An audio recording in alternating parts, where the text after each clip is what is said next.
Hey, what is up guys? It's your boy Speed here, and today we're going to be talking about two builds for each role, starting from the safe lane, going to the position 5 role that you should be trying in your current pubs. So let's not waste too much time. I'm going to be covering the items that you should buy as well, and let's get into it. On top of that, go sign up to the Gamely website, guys. I'm posting new content over there almost every day, and I'll see you there. Alright, so starting off with the carry role, we have one of the most buffed heroes of the recent patch, and that is Ricky, whose backstab, his innate, went from 0.4 damage to 0.55, nearly a 50% increase. Which was huge, absolutely massive. This hero is really devastating in average pubs right now, and all you gotta do is take your contract facet where you get XP per kill and run around and kill people. The items truly have not changed. I just recommend going some sort of, Wraith Band into Magic Wand. The hero has some mana problems, you should be buying the fighting items. So Wraith Band, Magic Wand, Shreds, Raindrops into Diffusal Blade, and then after Diffusal Blade, you're gonna go Ags. Why Ags? Well, it does a lot of damage and it's your farming item. Once you go these items, really you can do anything from here on out. You can go BKB if you need it. You can go Daedalus if you want to kill everyone.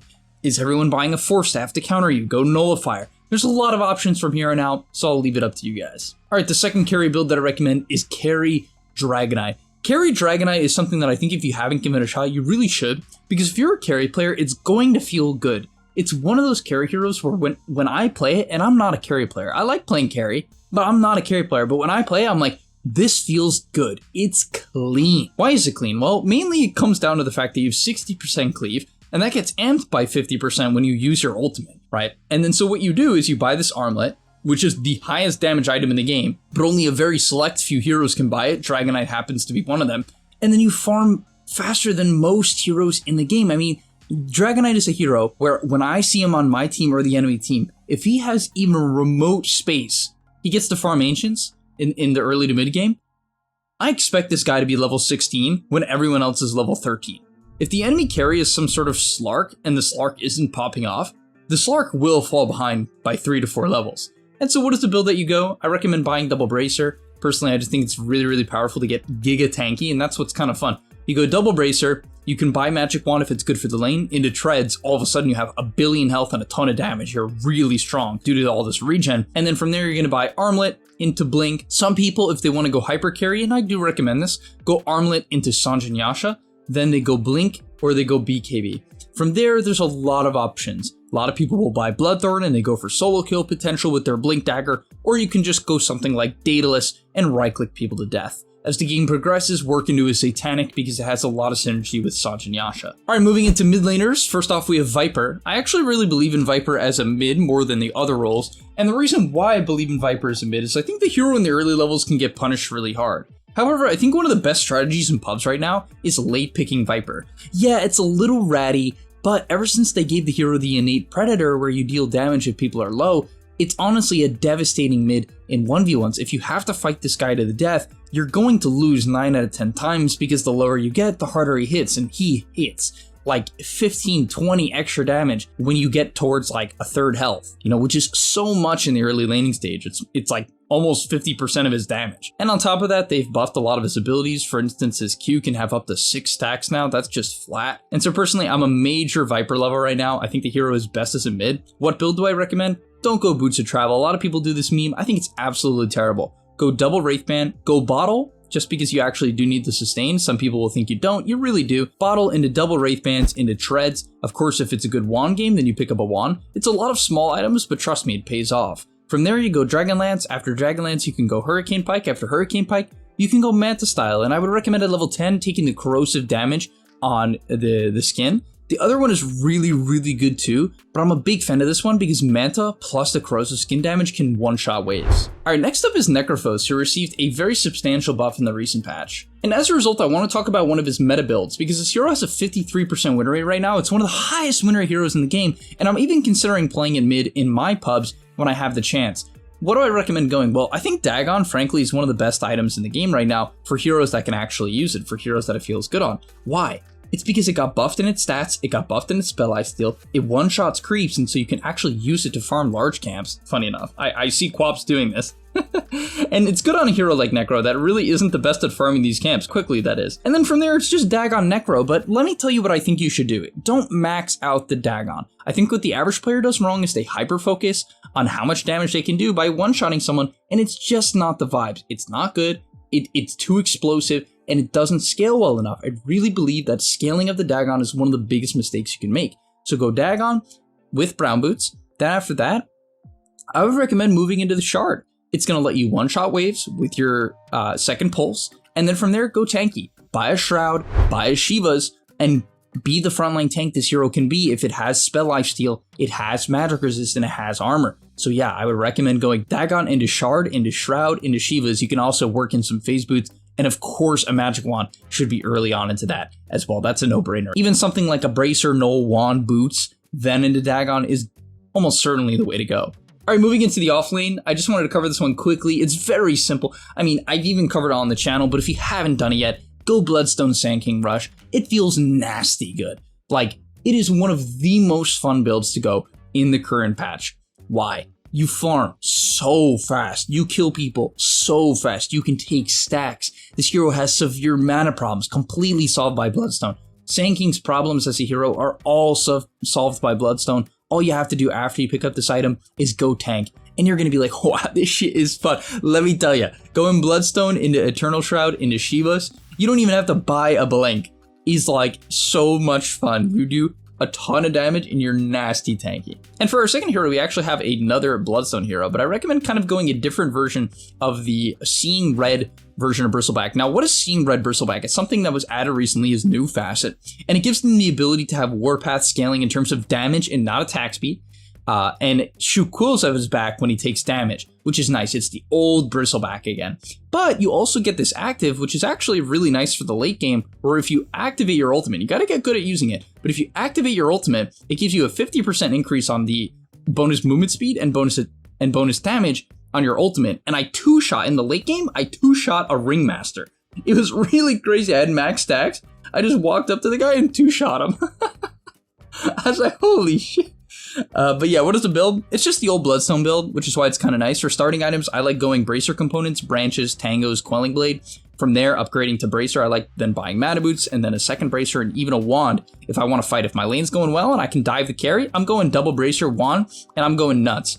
After that, I'm buying Ags. After Ags, I buy my Shard. You have to buy your Shard on this hero. It's one of the most broken in the game. Please buy it. Then buy Bloodstone. And from there, you have a lot of options. You can go Sanjin Kaya, Sanjin Yasha, BKB. Really, the world is your oyster. It's just any sort of survivability tank item that fits the game. Coming in for the position 4s, we have Atos Ringmaster. This is another build I recommended, but I definitely have confirmed that this is probably my favorite build now, especially now that Solar Crest has been nerfed a little bit. I still think that if like the enemy team is heavy physical damage, Solar Crest is going to be the way to go on the majority of supports, but Atos Ringmaster just makes a ton of sense, and it's what I'm going to start doing in my pubs. The reason why is honestly the hardest part about this hero is hitting your abilities. Like flat out, the ulti is a little bit hard to use. It also lasts less time now. The Q is also a little bit hard to use. The only thing in my opinion that's a little bit easy to use is actually the save, right? The escape act is kind of easy to use. You just click it on the closest person, and I take the level 10 cast range talent to make sure that I can get it off at the right times. But I think Atos Ringmaster, right? Obviously you're gonna go Mana Boots, buy Blood Grenade, buy Magic Wand. But then you buy an Atos, and the reason why it's so powerful is mainly for the fact that it sets up for your E, it sets up for your Q, it sets up for your ult. It literally sets up for all three of your active aggressive abilities, and that's why it just makes so much sense to me. And also something I think people don't realize is that when you play this hero, if you use your ulti behind the enemy, and then you Q them, you're gonna fear them into your Wheel of Wonder, or whatever it's called. But yeah, it just makes too much sense. You set up your abilities really easily, you prevent yourself from missing like 4 daggers in a row, which I've actually missed 3 daggers in a team fight, and I'm like, wow, I wish I had an Atos. I really wish I bought an Atos. And the next one is a lot more interesting, much more weird, and that is Alchemist, position 4. Yeah, I really believe in Alchpos 4, especially when they buffed his Recent Grievel's Greed, but most importantly, when they buffed his Shard. They made a Shard, which if you don't know what it is, it's an active ability. It used to last 10 seconds, 10-second duration. Now it's a 15-second duration. 15! They buffed it by 50%. And this shit was already insane. It gives 30 movement speed, 40 attack speed, and 40 HP regen. Like, this shit just mega heals you up. It makes you a monster, and any right clicker with it. It could be a Medusa, it could be a Lina, it could be a Dragonite. Just heavy benefits from having this on them because it makes them way tankier, hit way harder and way harder to kite. Like, this, it's just good. And then in terms of your facet, you have 2 of the most broken facets in the game. Seed Money, which you can take on Support Alchemist to get that extra 250 gold. Then you can just buy a Bracer and kind of do whatever you want in the laning stage. to be a beast in the lane. I've seen people go Blood Grenade, Bracer, Branch, Tangos, 2 Sentries, and they just show up to the lane like a tank and throw out their abilities. I've seen people buy a wand, but I also have seen people where they have a mid-ember who they want to have a good lane and they just buy the guy a bottle. And yeah, you can do that. You just buy the guy a bottle. So what do you do in terms of skill build? You max your Q, you max your W, you run around, and you can farm camps. What the good position 4 alks do is they stack camps and they use the concoction plus the acid and they let it blow up on themselves to farm camps. And they hit nasty timings. They buy their shard. And as the game progresses, which it will, you just kind of, throw your shard on your carry. You can buy whatever item is needed, Solar Crest, Blink Dagger, or just Ags for your teammates. All right, and finally for the position 5s, we have Lich. Lich is just broken right now. I'm not going to say too much because frankly, he just got buffed again to make the search radius of his Nate that gives him mana when units die around him 300 units bigger. And he's been getting buffed and he's been good in win rate. If you want a solid support to win pubs, Lich is your guy. He's a good laner. He's a nasty team fighter. He scales into the game. He has some of the best talents in the game. And in terms of items, it's really just whatever's good for the game. I'm definitely a big fan of Solar Crest on this hero because you actually kind of need a mana pool, you need some armor, you want the movement speed, the buildup is really, really good. And of course, something like Magic Wand is always imperative on the hero. You can go Tranquil Boots, Windlace, Raindrops, Wand, all the early game fighting items. And then I would recommend just going things like Solar Crest, your Shard, Blink, Glimmer, whatever is good. I definitely am a huge fan of the Shard because you can cast abilities while you're using Sinister Gaze now. And so what you can do if you want to be full meme build is you buy Blink plus your Shard, you blink on them, Sinister Gaze them, and then really quickly put down the Ice Spire, ulti them, and then it bounces around, blows them up, and is just super good. And finally, last but not least is Oracle. Yeah, Holy Locket just recently got nerfed, so did Mech, but honestly, this hero, it's just such a good pub hero. The laning stage is not good, but you don't get abused for it in your average pub. And then you get to the mid game, you're going to be dropping constant heals on people, 450 heals with maxed out E. A W that used to disarm people way back in the day is just flat out magic immunity. So you're one of the best heal heroes. Your ultimate is your ultimate. Your Q dispels Solar Crest and Crimson Guard, which are still 2 of the best items in the game. The healing you amp out, your Shard is nasty. It actually just got nerfed. It was the only nerf they gave to this hero. I really thought they were going to do more, but they didn't. Another thing that's beautiful about this hero is its innate, which tells your mid where the rune is going to be. You just ping your icon underneath your hero, and then you tell your team where the rune is going to be. And then you never have to contest runes, which for me is awesome as Oracle. Because when I play Oracle, you know what I want to do? I want to sit in the safe lane for 10 minutes and spam pull, because until I'm level 6, I don't really want to do anything. Yeah, this hero does actually a decent amount of damage to level 5. You can kind of get active. You can show up and you can help kills. But if I don't have to, if I can just hit the mid game, that's cool. That's fine.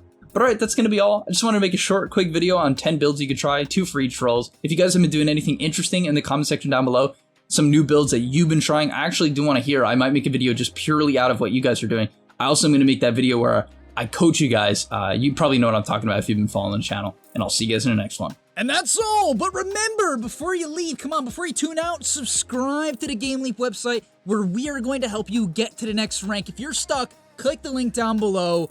And I'm out. Peace.